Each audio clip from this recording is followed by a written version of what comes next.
If we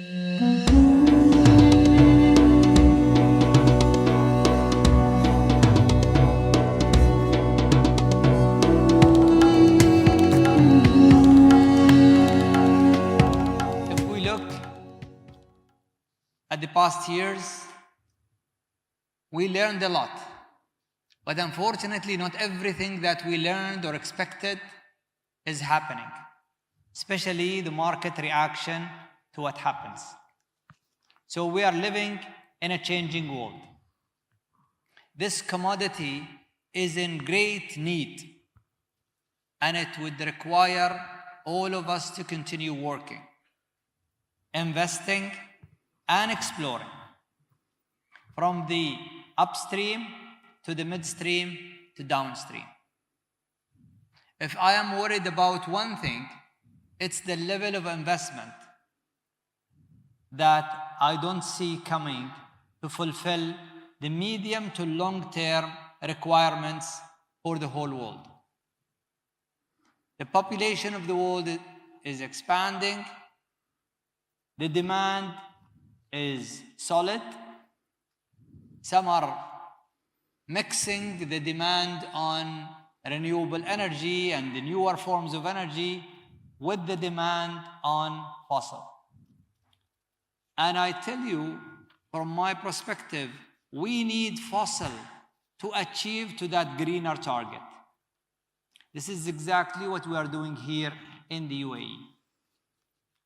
The highest increase when we are talking about energy is coming from renewable energy. But you ask me, is there a growth in the demand for products? And I can tell you, yes. It's in the level of 3 to 5% here in the Emirates. Number of cars are increasing. The demand on the shipping from bunkering point of view is increasing. And that's where your role comes as an enabler for this balance between the supply and demand. If we look at the producers of products, we see that that picture is changing as well. We see a decline in many countries, and without investments, and I'm not talking only about the upstream, I'm talking about the midstream refineries and trading as well, we will have a choke point. Talking about the South, the majority demand increase is going to be in the South.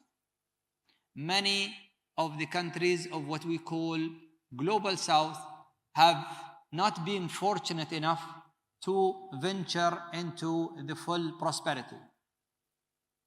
We are seeing signs of that. And UAE is actually a model for that transformation.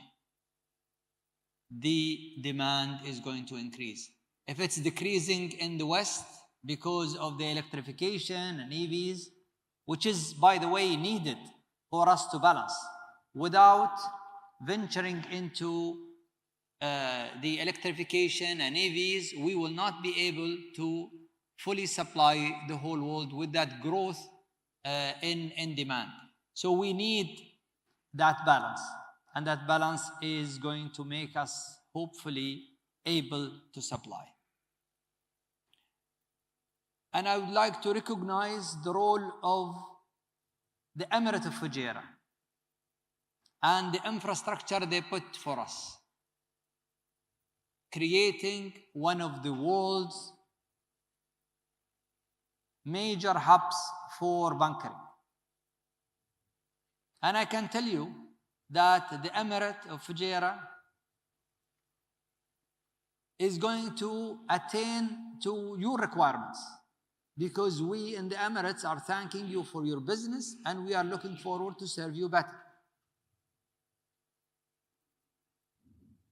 But we need not to mix, I think, the two. There is a demand, and that demand is going to increase in the future, because some of the facilities and infrastructure worldwide, refineries, are getting to the point of change. And we need we need to attract the investors to come and invest. People are talking about energy security, and they are forgetting the affordability. And we here in the Emirates are calling for the balance between availing the energy and ensuring it's secure and ensuring that the customers are paying also a reasonable price for it. Therefore, this group of producers called OPEC Plus are doing a noble job.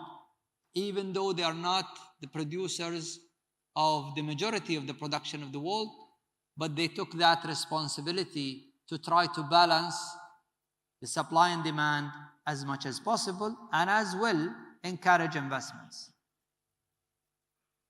I would like you to imagine the world without this group. We will be in chaos. Therefore,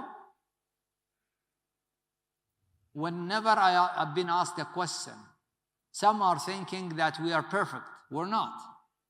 We're a group of 20 diverse partners, but our aim and goal is one, which is trying to attain to that balance. Sacrifice to attain to that balance. And of course, the group of 8 have put in more sacrifices than others, but that's not the critical elements. The critical element that this group is staying together.